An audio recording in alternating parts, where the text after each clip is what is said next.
Shalom, and welcome to another edition of The Truth Shall Make You Free. I'm your host, Elder Nathaniel, and on my right, Deacon Asaph. Today's topic, we're going to deal with the beginning of time, the middle of time, and the end of time. But before we get to that topic, let's go to John chapter 8 and verse 32. John chapter 8, verse 32.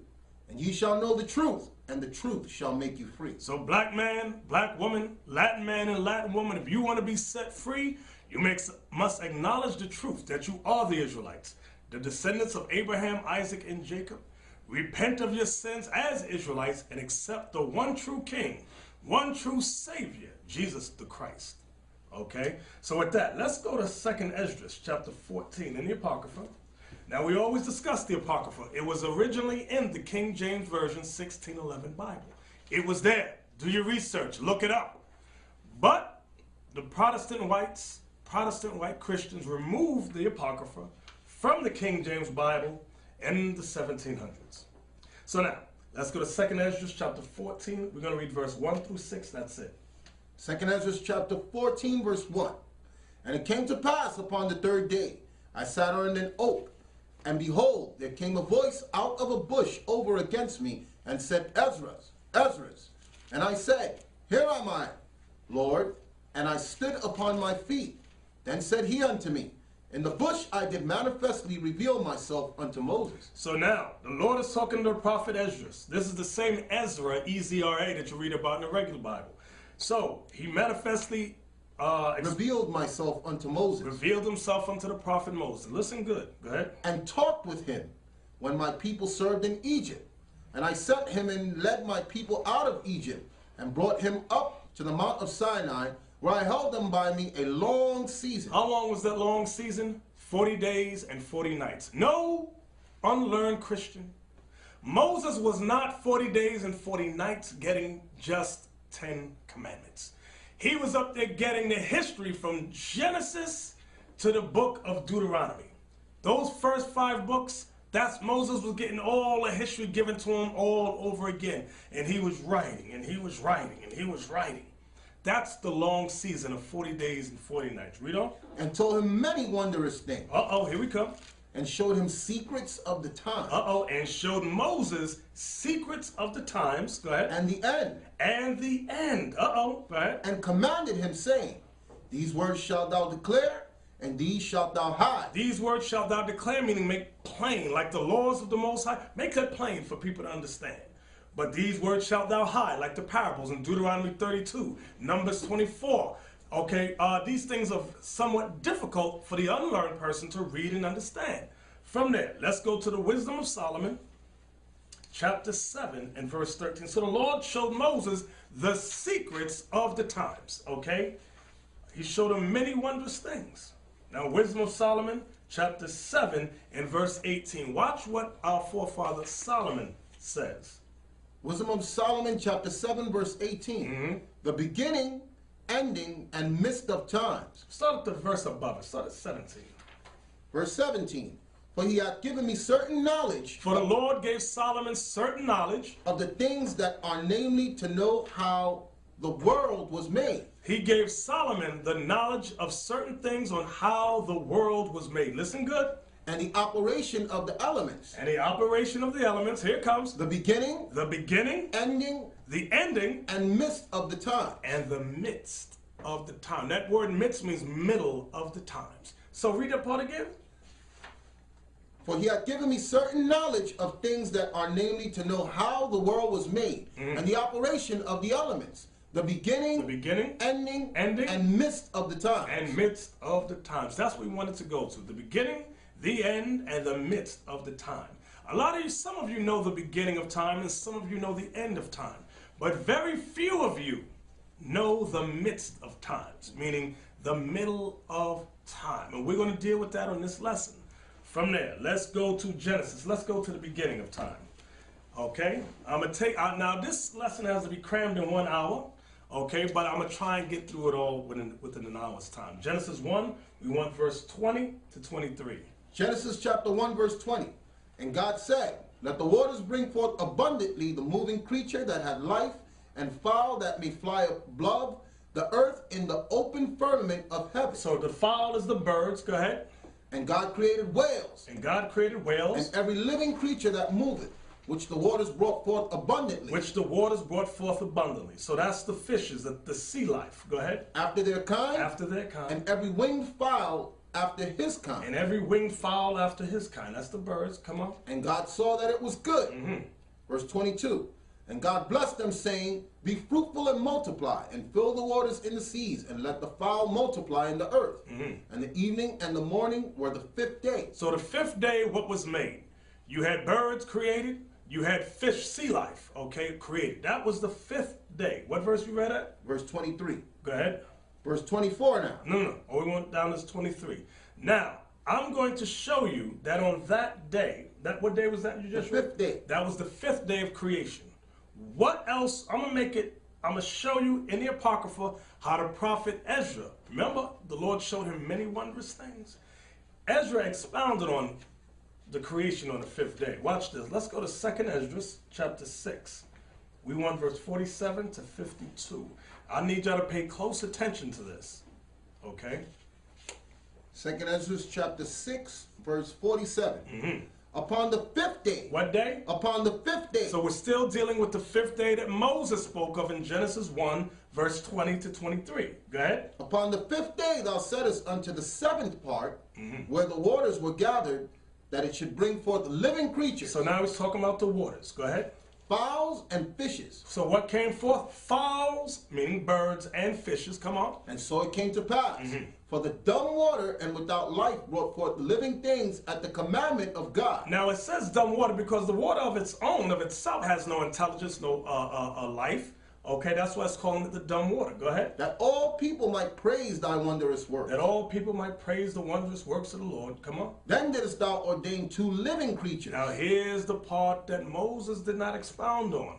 Okay, it was hidden. But Ezra, the Lord allowed Ezra to bring this part forth. Read it again. Then didst thou ordain 2 living creatures. On this same 5th day, the Most High ordained 2 living creatures. Go ahead. The one thou callest Enoch. One thou callest Enoch. Go ahead. And the other Leviathan. And the other thou callest Leviathan. Okay, now, in some Bibles, when you see that word Enoch there, E-N-O-C-H, there's a little letter next to it. It'll say, or behemoth. Okay, what verse you read down to? We're at 49. Go ahead. Verse 50.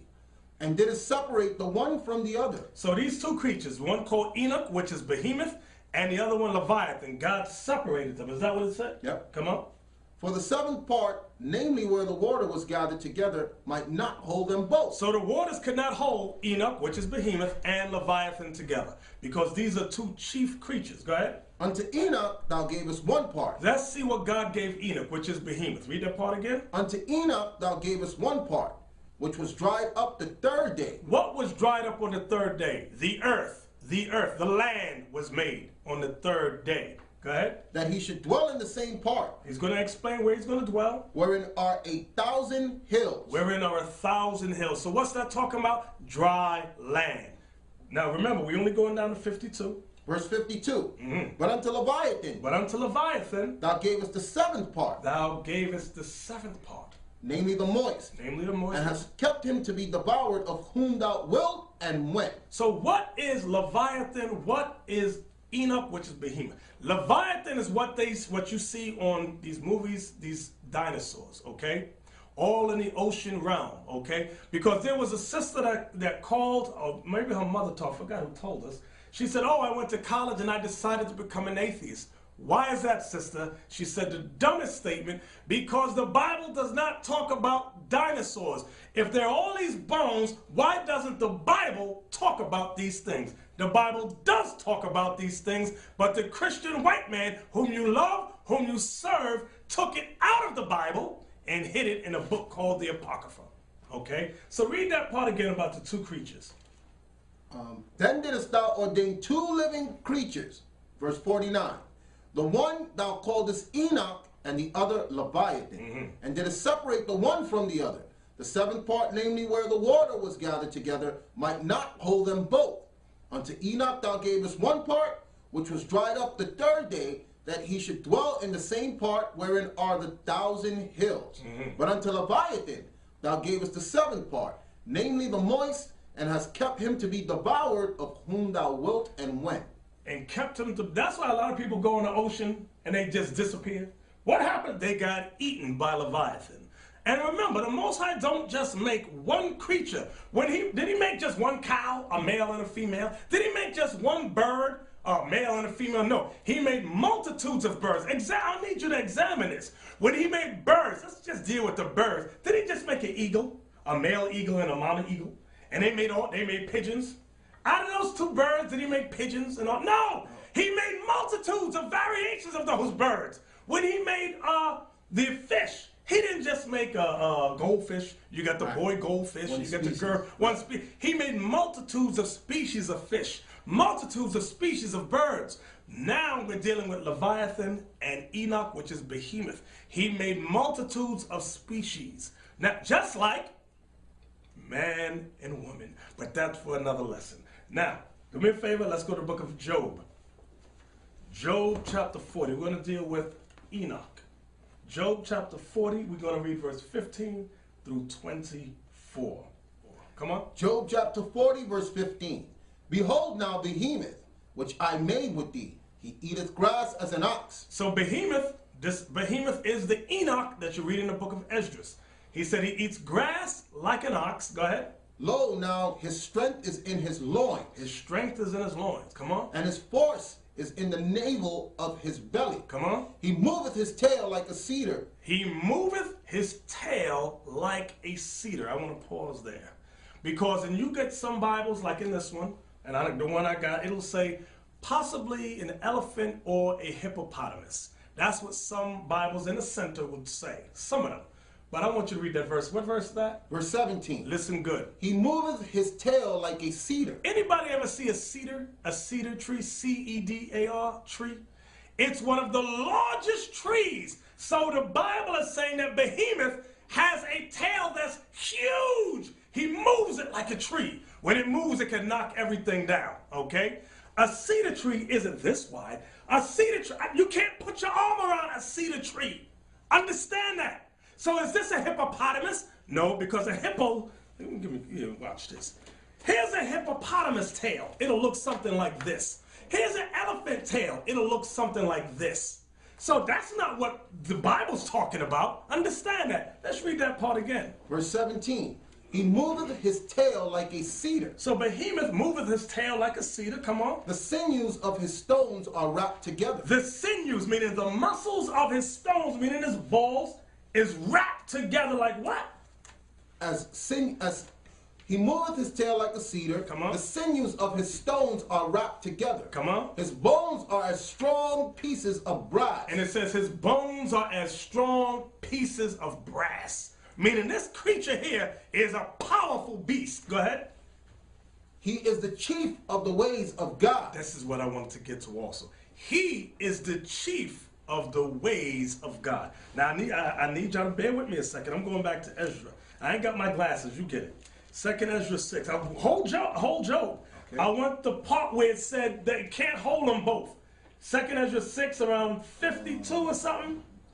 2nd Ezra chapter 6 verse 50. Okay. And did it separate the one from the other, for the southern part, namely wherein the waters were gathered together, might not hold them both. So the waters couldn't hold these two creatures together. Why? Let's go back to Job now.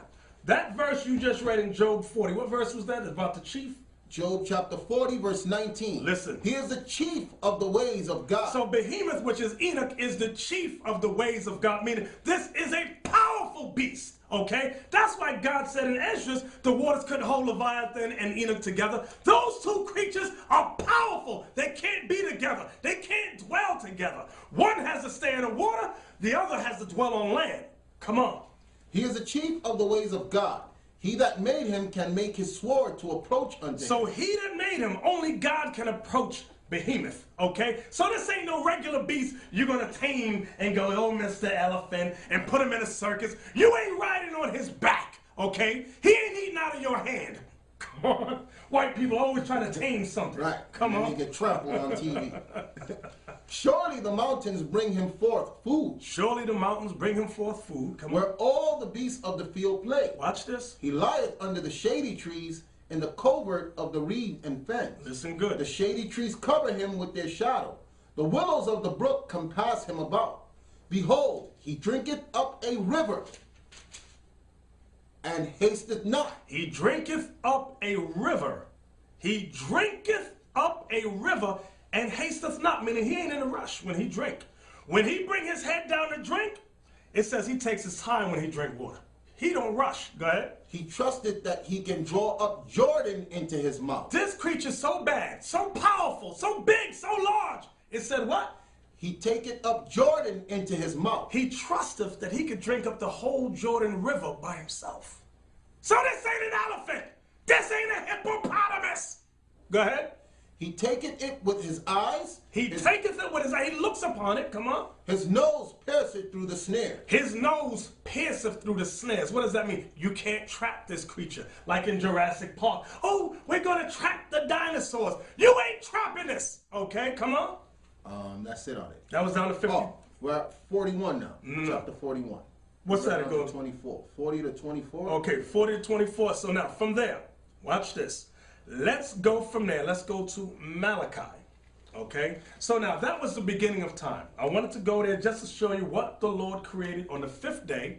Okay, so along with birds and fish, amongst those fish in the waters, he created Leviathan and Enoch, which is Behemoth. He had Enoch come upon land and dwell there. He said that creature is the chiefest of his creations. He said he's so bad, so powerful, him and Leviathan cannot dwell together. That's why when you go into these museums, you see bones of these huge creatures, and you go, where are they? These creatures are not extinct. They're in parts of the earth that have not been discovered as yet. They got movies like Journey to the Center of the Earth. They got movies like Jurassic Park, where the white man knows what he's discovering. He sees these bones, he's trying to figure it out, and he goes, maybe when they evolve, there's no evolution. Believe that. The Most High is telling you what he did in the beginning. Okay. And let me point out, even with the ocean, they have parts down there that mankind doesn't have any vehicles that can reach down there without it being destroyed. Exactly. They can make it to the moon, but they can't make it to the bottom of the sea. They don't have any equipment that can make it down there. Exactly. So now we read about the 5th day just to show you that on the 5th day, what the Lord created in the beginning of time that's not discussed in Sunday school or any of your churches. Now, from there, let's go to Malachi chapter 1. We're going to read verse 1 through 4, and I need you to read it slow. Malachi chapter 1, verse 1. Come on. The burden of the word of the Lord to Israel by Malachi. I have loved you, saith the Lord. Yet ye say, wherein hast thou loved us?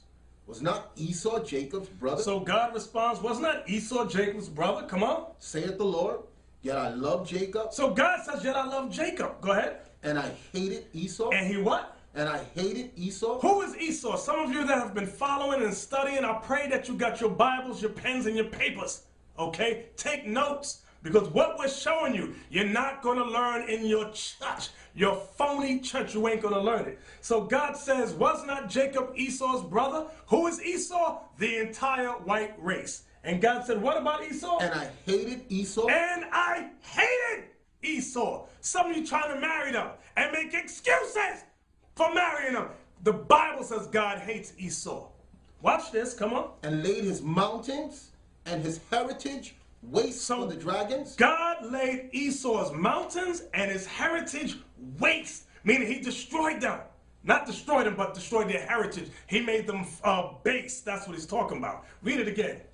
And laid his mountains and his heritage waste. Going into his heritage. Going into his heritage, how he made them a base people. When was this? Was this in the beginning? During the time of Jacob and Esau? No. Hold on. We're coming right back here. Hold on. When did God make his heritage waste for the dragons and all that? Let's go to Genesis 36. I'm going to show you that what we're reading about in Malachi is prophetic for the middle of times and not the beginning. Now, let's see. Genesis chapter 36. We want verse 6, 7, and then we're going to jump to verse 15 just to get to the point. Genesis chapter 36, verse 6. And Esau took his wives. Read that again. And Esau took his wives and his sons and his daughters and all the persons of his house and his cattle and all his beasts and all his substance which he had got in the land of Canaan, and went into the country from the face of his brother Jacob. For their riches were more than that they might dwell together. What? For their riches were more than that they might dwell together. What verse is that? Verse 7. So now you see it says their riches. Esau was rich in the beginning. Esau and Jacob were rich. Understand that. So what we're reading about in Malachi, where it said he laid his heritage and all that waste, that ain't talking about at this time. I'm going to show you some more proof. What verse is that? That was 7. You finished 7? Yeah. Jump to 15. Verse 15.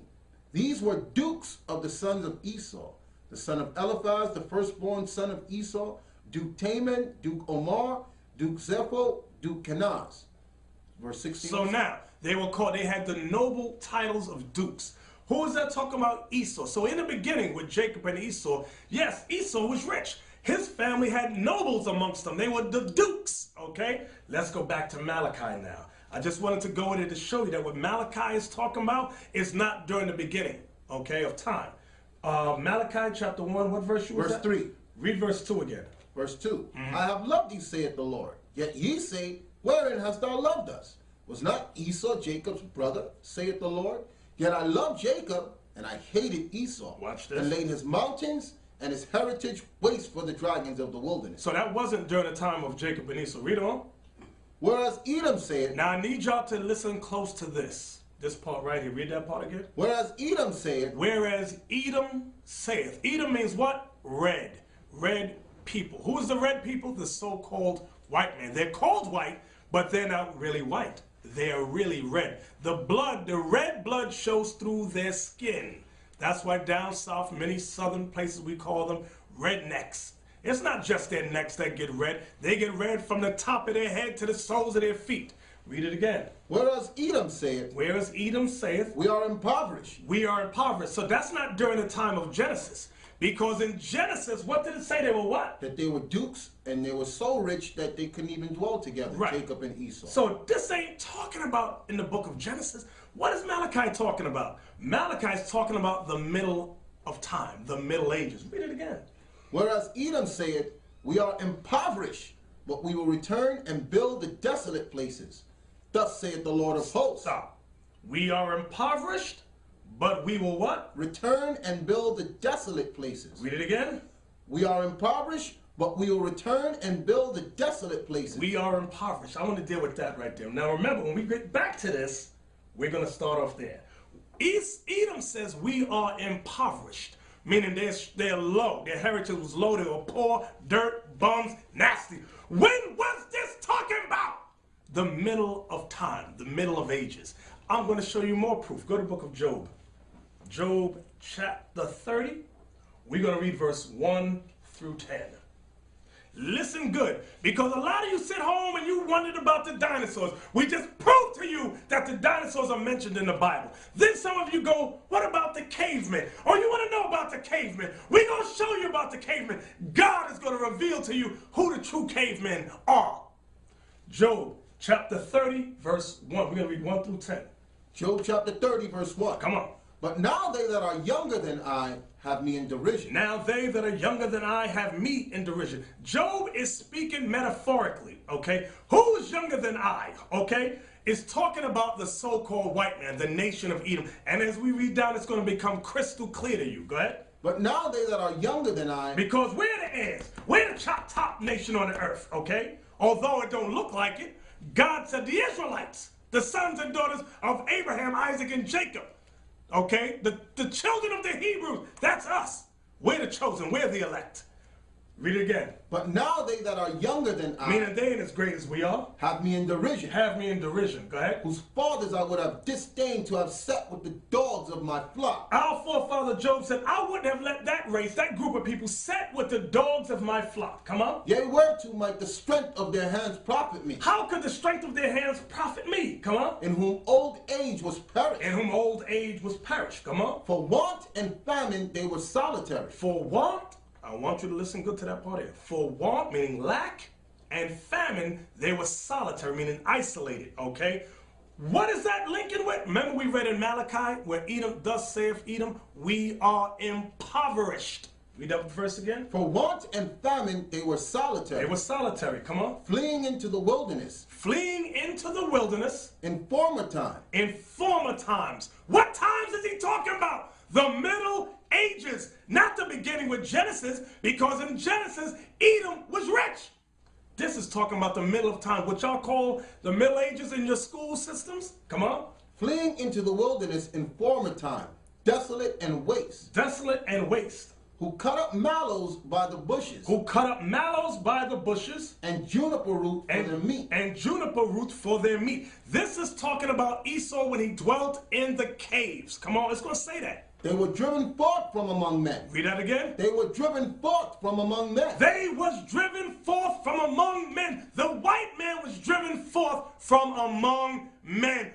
What time period is this? The Middle Ages, okay? That's when they were the cavemen, okay? They were the Neanderthals. They were the Cro-Magnon man. Watch, come on. They were driven forth from among men. Come on. They cried after them as after a thief. We chased after them like they stole something. We chased after them like they stole something. Okay, read it again. They were driven forth from among men.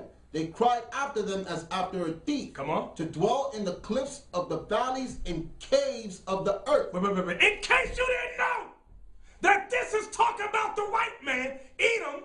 Hold on. Go to Obadiah. Let's get that quick.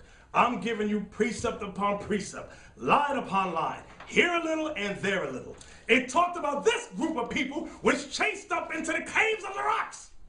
Who is this talking about? Let's go to the book of Obadiah, where Obadiah prophesied about the Edomites, about the descendants of Esau.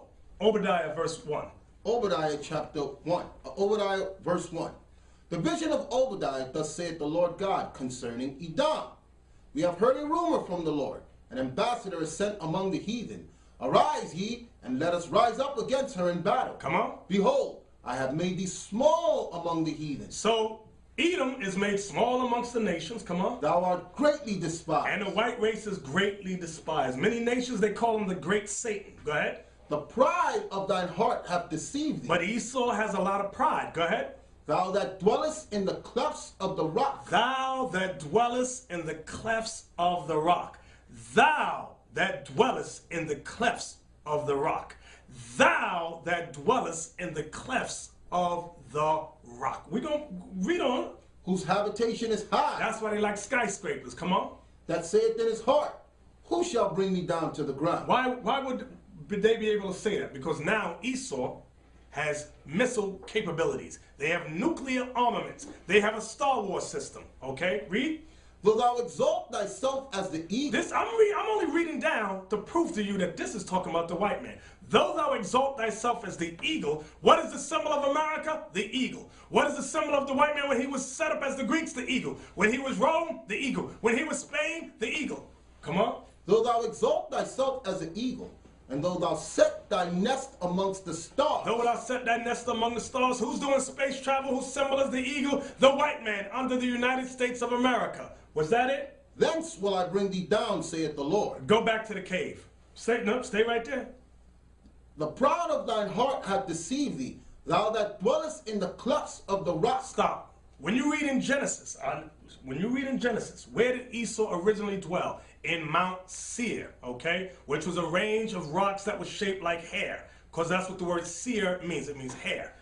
But during the Middle Ages, I'm going to say it again. During the Middle Ages, where did they dwell? They dwelt in the clefts of the rocks in Georgia, Russia. Why are they called Caucasian? Where does the word Caucasian derive from?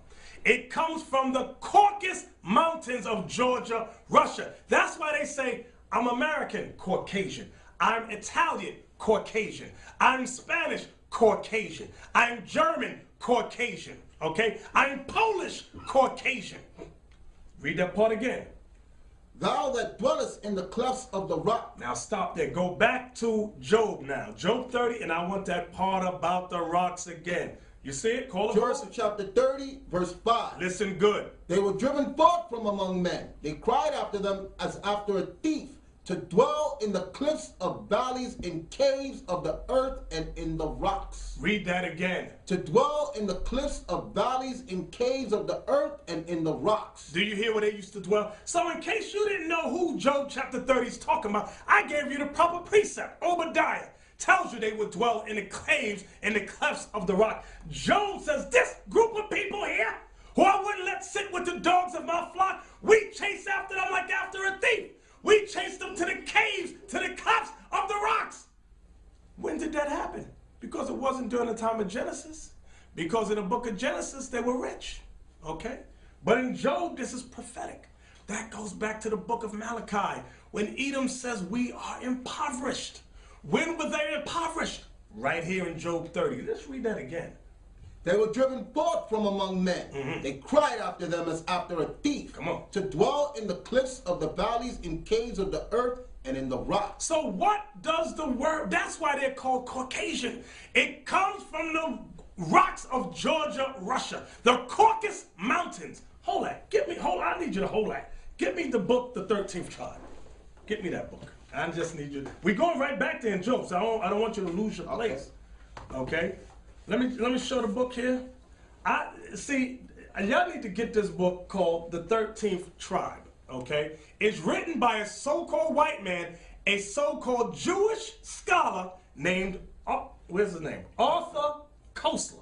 Okay? He did research on his heritage as being a Jew. What page we gonna go to? Page 16. 16 and 17. Now, you can go on Amazon and order an original copy, the old ones. The new ones they edited, they took a lot of things out. And you can Google it also, you can read it online. If you go to Google and type this in, you can read it. They have the pages right there. So what page we're at? Page 16? Page 16. Now just read the underline, just read everything here, and here. Read it quick. Page 16. Of a migration of the Khazar tribes and communities in those regions of Eastern Europe. Eastern Europe, talking about Georgia, Russia. Go mainly ahead. Russia and Poland. See where it says Russia? Because that's where the Caucasus Mountains are. Go ahead. Were at the dawn of modern age. Come on. The greatest concentration of Jews were found. This has led several historians to conjecture that a substantial part, and perhaps the majority, of Eastern Jews, and hence of world Jewry, might be of Khazar and not of Semitic origin. Meaning they're not the real Jews. That's what this guy, Arthur Koestler, discovered. He realized he was not the true Jew. He was not of Abraham, Isaac, and Jacob. Next highlighted part. Thus, in 1973 edition of the Encyclopedia Judaica, the article Khazar is signed by Dunlop, but there is a separate section dealing with the Khazar Jews after the fall of the kingdom. The Khazar Jews dwelt where? In the Caucasus Mountains. Come on. Signed by the editors and written with obvious intent to avoid upsetting believers in the dogma of the chosen race. Right, because they raised these white people up today to believe they're the chosen race. They had to edit the encyclopedia so they wouldn't get offended. Go ahead. Jump down here. A new approach both to the problem of the relations between the Khazar Jews and other Jewish communities, and to the question of how far we can go in regarding this Khazar Jewry as the nucleus of the large Jewish settlement in Eastern Europe. The descendants of this settlement, those who stayed, were those who emigrated to the United States and to other countries. And those who went to Israel constitute now the large majority of the world Jewry. See that? So what are they? Khazar Jews, meaning Caucasians. Now watch this, page 17. It's going to say exactly what I'm saying. Page 17. This was written before the full extent of the Holocaust was known. So this was written before the full extent of the Holocaust was known. Go ahead. But that does not alter the fact that the large majority of surviving Jews in the world of Eastern Europe, and thus perhaps mainly of Khazar origin, if so, this would mean that their ancestors came not from the Jordan, but from the Volga. Not from... Wait, where's the Volga? The Volga is a river that's in the Georgia, Russia. He says they didn't come from the Jordan, but from the Volga over there. Go ahead. If so, this would mean that their ancestors came not from the Jordan, but from the Volga, and not from Canaan. Not from Canaan, the true land of Israel. But from the Caucasus. But from the Caucasus. What's that talking about? The Caucasus Mountains of Georgia, Russia. Who wrote this? A so-called white man, Arthur Koestler. He said if the white man is a Jew, then it would have to be an additional tribe added. Okay? What other page we going to on this book? One more sentence. Okay. It says the story of the Khazar Empire, as it slowly emerges from the past, begins to look like the most cruel hoax which history has ever perpetrated. Do you hear what this is saying? Now, what other page do I have down there? 39. Page 39. Go to page 39. Okay. Now, don't get angry at us because we didn't write this. The white scholars put this together. Call it and read it. Page 39. Go ahead. The goods do not wash themselves. The Guz. Now, the Guz is a group of white people who dwelt in the Caucasus Mountains of Georgia, Russia. The Guz. Listen good. The goods do not wash themselves after defecating or urinating, nor do they bathe after seminal pollution, or on other occasions. They refuse to have anything to do with water, particularly in winter. When the goods commander-in-chief took off his luxurious coat of brocade to don a new coat the mission had brought him, they saw that his underclothes were fraying apart from dirt. For it is their custom never to take off the garment they wear close to their bodies. So they would leave their underwear on until it disintegrates. Go ahead. Until it disintegrates. So these people said they wouldn't have anything to do with what? Have dandruff all on the shoulders, just dandruff everywhere. They're nasty. Go ahead. Another Turkish tribe, the Bashkirs, shave their beards and eat their lice. And what? And eat their lice. They search the folds of their undergarments and crack the lice with their teeth. They search the folds of their undergarments, their drawers, and crack the lice with their teeth. Go ahead. When Ibn Fadlan watched a Bakshire do this, the latter remarked to him, "They're delicious." That guy said it's delicious. Now, let's go right back to the Bible. See, you've been thinking that the Bible is a fairy tale. You see movies about cavemen. Get that movie Quest for Fire. The only lie in that movie is they got the ignorant black woman running around with them, ooh, ooh, ooh, ooh, ooh, but they're giving you their history during the Middle Ages. They wasn't cavemen in the beginning. They were cavemen during the Middle Ages. Call that verse again. Verse 5. They were driven, Job chapter 30, verse 5. They were driven forth from among men. They cried after them as after a thief, to dwell in the cliffs of the valleys and caves of the earth and in the rocks.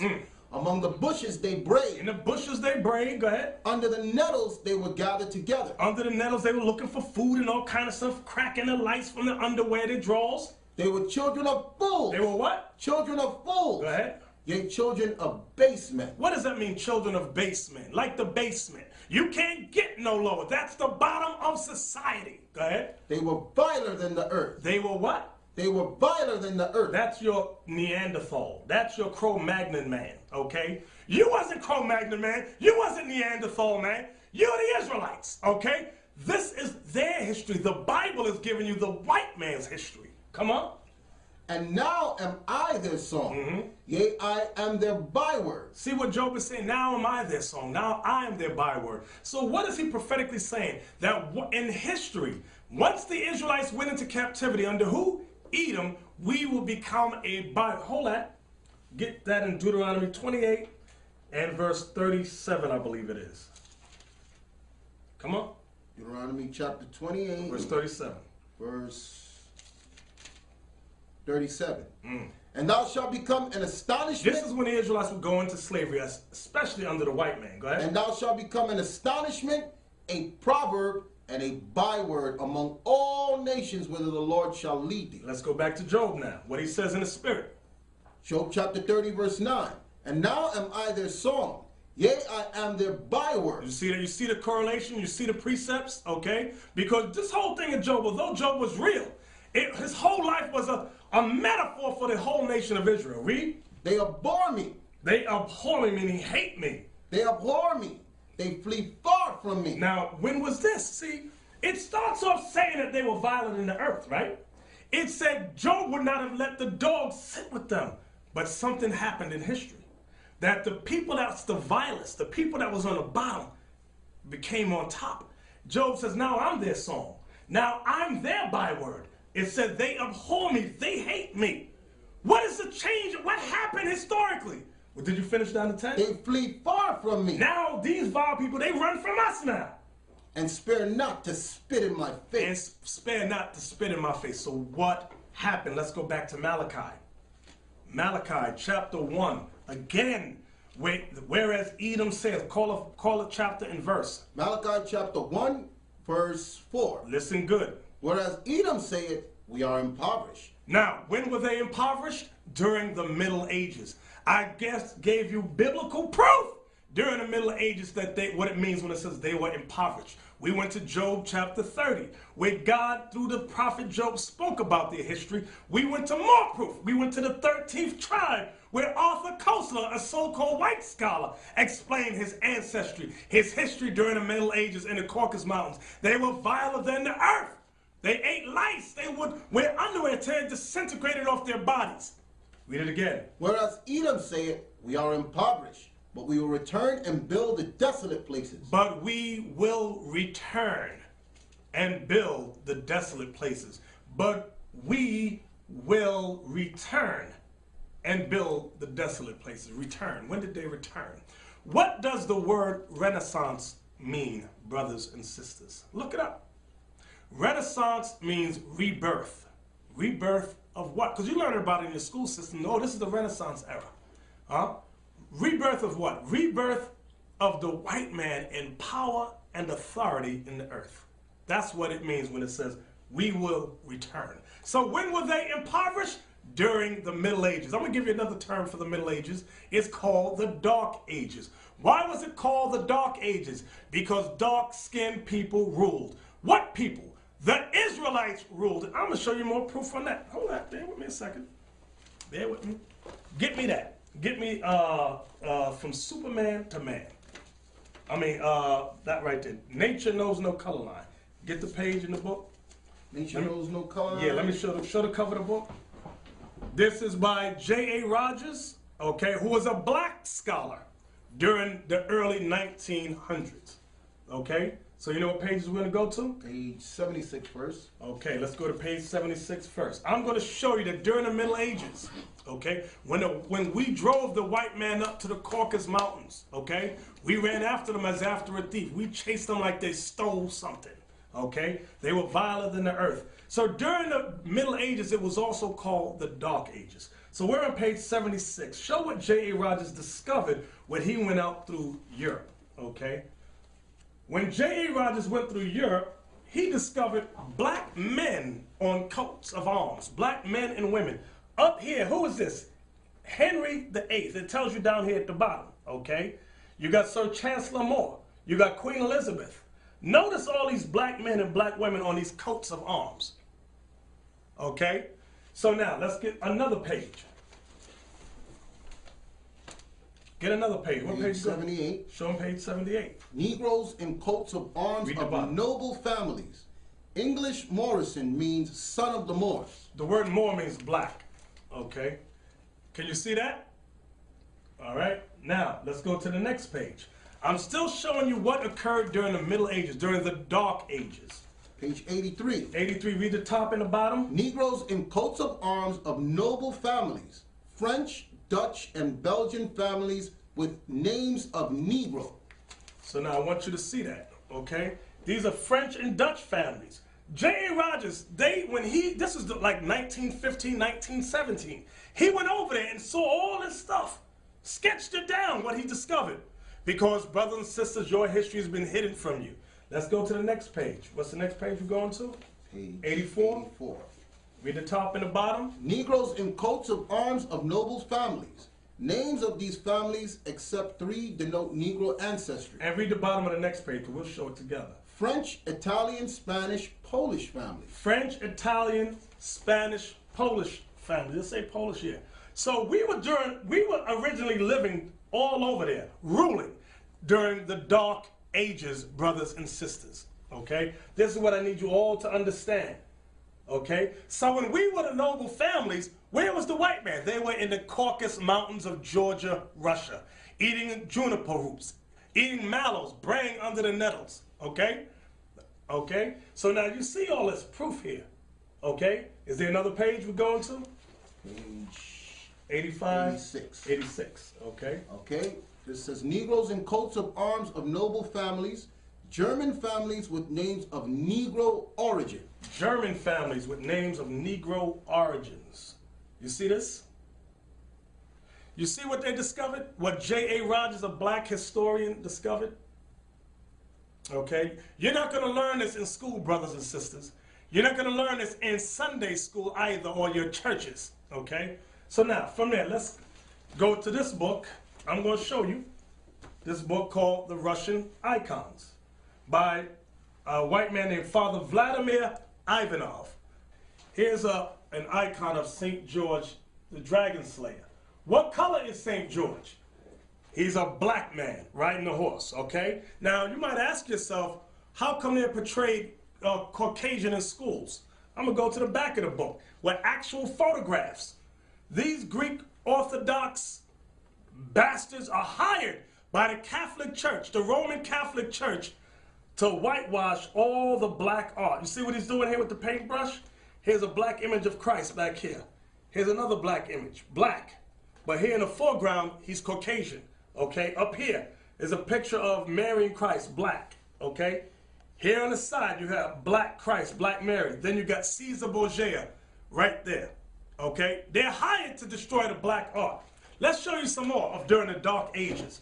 Here's a book called The Varney, okay? In Romania, right? Hold that slide right there.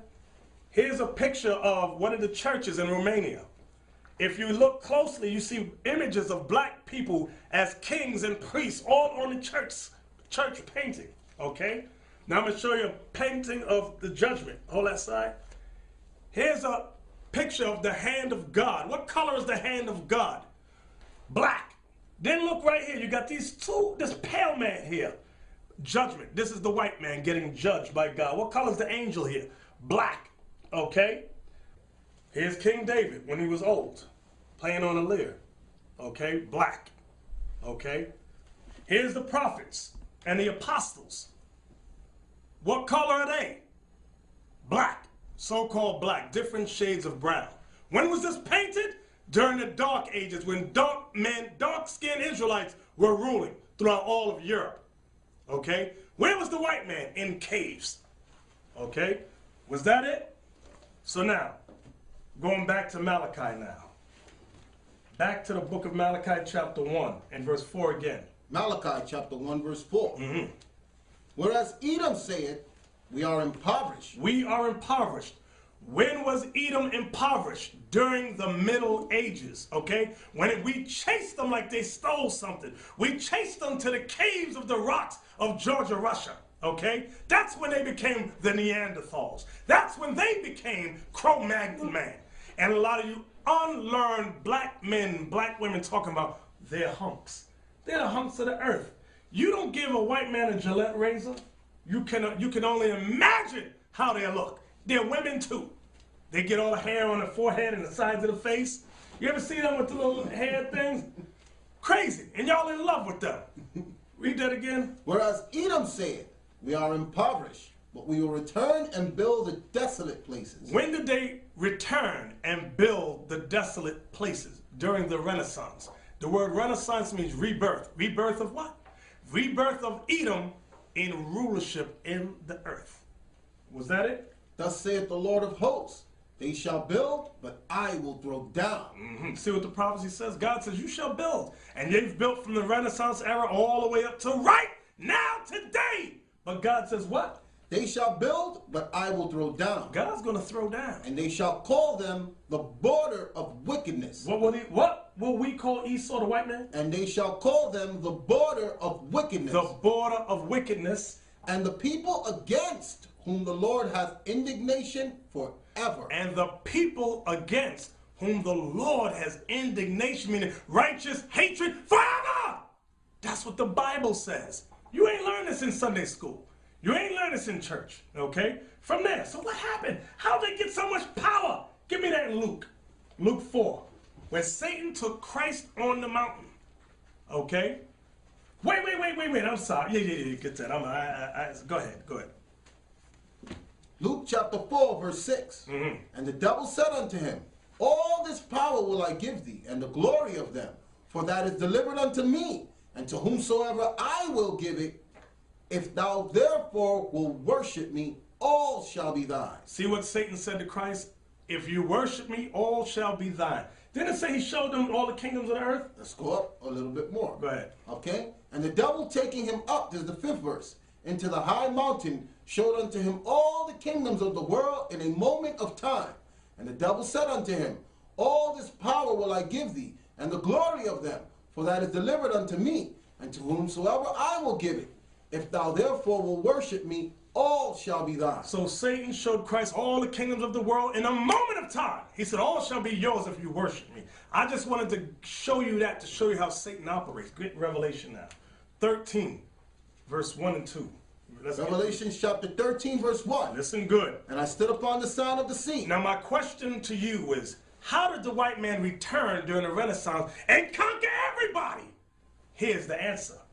And I stood upon the sound of the sea, and saw a beast rise up out of the sea, having 7 heads and 10 horns. Who is this beast with 7 heads and 10 horns? Get to chapter 12 and the description of the beast. Chapter 12, verse 3. And there appeared another wonder in heaven, and behold, a great red dragon. A great red dragon. Why is it red? Because it symbolizes one race of people. What race of people in the Bible are described as red? That's right, Edom, the so-called white man. Back to chapter 13, where you was at. 13, verse 1. Come on. And I stood upon the sound of the sea, and saw a beast rise up out of the sea, having 7 heads and 10 horns. The 7 heads meaning there's 7 major empires. Go ahead. And the 10 horns means the European Union. Go ahead. And upon his horns 10 crowns. Come on. And upon his heads the name of blasphemy. Come on. And the beast which I saw was like unto a leopard, and his feet was like unto a bear. Go ahead. And his mouth as the mouth of a lion. Meaning he spoke great blasphemies. Come on. And the dragon gave him his power. That's the part I wanted right there. See, I'm rushing through it because I'm short for time, but the part for this red dragon with 7 heads and 10 horns, who gave him that power? And the dragon gave him his power. Meaning Satan gave them that power. Remember, that's where we went to Luke. What did Satan say to Christ? It said he showed him all the kingdoms of the world in a moment of time. And he said to Christ, if you bow down and worship me, all this shall be yours. For it is given unto me to deliver to whomsoever I will. So now in Revelation, it tells you about the last empire on earth with 7 great heads and 10 horns. It said the dragon gave them their power. That's how they got nuclear armaments. That's how they got the Star Wars program. That's how come they're ruling the planet Earth. Okay? From there, Job chapter 9. You got One something? more part. Go ahead. And the dragon I don't gave know where him you're his at. power. This is still Revelation 13, verse 2. Okay. And the dragon gave him his power and his seat Oh, that part. And his seat. and great authority. And great authority. That's what I'm surprised I forgot that. That's very important. The dragon gave them their power, their seat, and great authority. So you might have asked, how could the white man come out of the caves of Georgia, Russia? They were the Cro-Magnon mans. They were the Neanderthals. And they conquered and ruled everybody. Satan. Can you say Satan? They bowed down and worshiped the devil. And the dragon gave them their power. Job chapter 9 and verse 24. I need that book to point the fingers. Okay? Job 9, verse 24. Listen good. The earth is given into the hand of the wicked. See that? The earth is given into the hand of the wicked. What did Malachi chapter 1 verse 4 say about Edom? They shall call them the border of wickedness. Read it again. The earth is given into the hand of the wicked. The earth is given into the hand of the wicked. Come on. He covereth the faces of the judges thereof. He covereth the faces of the judges thereof. Who are the judges? The judges are the Israelites, the 12 tribes of Israel. How does the wicked cover our faces? They went throughout all Europe. They're going throughout the world and painting our images as white. I'm going to show you another example. Here's a book called Spain, A History in Art. Okay? Hold this. Now right here, you might just see 2 white women, right? Is that what you see? But let's look at their fingers. What do you notice about their fingers? What, did they dip them in chocolate? No. These what you think are white women were really at one time black women, okay? Look at the stains on their neck, okay? See the brown color on their neck coming through the paint? These were black women that they covered their faces to make them look and appear like Caucasians, okay? That's how they cover the faces of the judges. Understand that. Okay, what does this say? Early Spanish Christians assisted by angels. Let's look at the angels here. Okay, all that? Look at their hands. Because you might go, oh, these white people, look at their hands, their fingertips. Look. These are black people. All right? Look at the color. These were at one time black men. But they've been touched, dabbled with. Whitewashed. Right. Look at the hair. Look at the kinky hair on them. Okay? Do y'all see this? All these books are in your libraries. Okay? Like I said, black people. They haven't removed them. Right. It's hard to get them now. Okay? So, brothers, sisters, we pray. Now, I wasn't able to get to the end. Okay? But, brothers, sisters, you just stay tuned. Okay? Give me 2nd Ezra 6 and 9 in the Apocrypha. 2nd Ezra 6 verse 9. Because the disciples asked Christ, when is the end of the world going to come? 2nd Ezra chapter 6 verse 9. For Esau is the end of the world. Esau is the end of the world. And Jacob is the beginning of it that follows. And Jacob is the beginning of it that follows. Now from there, go to 1 Maccabees chapter 3. I think it's verse 48. Yeah. Okay. I think it's 1 Maccabees chapter 3 and verse 48. 1 Maccabees 3 verse 48. And laid open the book of the law. The book of the law is the Bible. Wherein the heathen had sought to paint the likeness of their images. Wherein the heathen, meaning the white man, because that's who the heathen is here, they were the Greeks, had sought to what? To paint the likeness of their images. The white man painted their images throughout our records, throughout our holy Bible. And not only in this book, they painted throughout our temples, our synagogues that we had set up. They did, there's much evil that they have done when they made us a base people. That's why Job said, now I'm their song. Now they spitting in my face, okay? Now they're calling us niggas and jigaboos and coons and all that.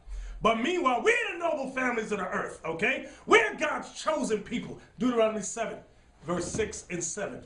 We are the noble kings and priests of the earth. And guess what? We are returning now in the power of the Most High. Deuteronomy 7, verse 6. For thou art an holy people unto the Lord thy God. The Lord thy God has chosen thee to be a special people unto himself above all people that are upon the face of the earth. That part again. You ran through that. For thou art an holy people unto the Lord thy God. The Lord thy God has chosen thee. The Lord thy God has chosen thee, black man, black woman, Latin man, Latin woman, to be a special people unto himself. Believe it or not, you are a special people. You don't believe it, but you are. Go ahead. Above all people that are upon the face of the earth. The Bible said above all people that are upon the face of the earth. Why don't you teach your young sons and daughters that? If you taught them that, they wouldn't be raping and robbing each other. If you taught them that, they wouldn't be pimps and hoes. Okay? They wouldn't be in the prison houses. If you taught them that. But stay tuned, please. Stay tuned. Bear with us.